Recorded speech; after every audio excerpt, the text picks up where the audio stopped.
चटपटीत मटकीतला भात बनवणार आहे। तेल टाकून जिरं टाकलेलं आहे।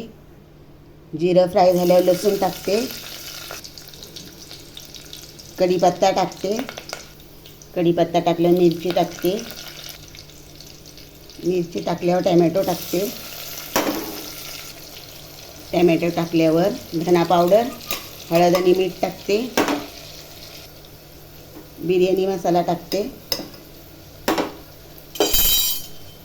आणि चांगलं असं हलवून घेते। मोड आलेली मटकी टाकते।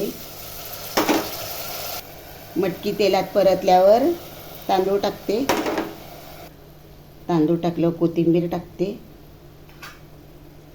आणि चांगले याला परतून घेते। तांदूळ चांगलं परतून घ्यायचं। तांदूळ परतल्यावर पाणी टाकते आणि मस्त मध्ये झाकण लावून कुकरला 2 शिट्टी करून घेते। तयार आहे बघा मटकीतला भात, मस्त मध्ये फडफडीत, चवीलाही खूप छान।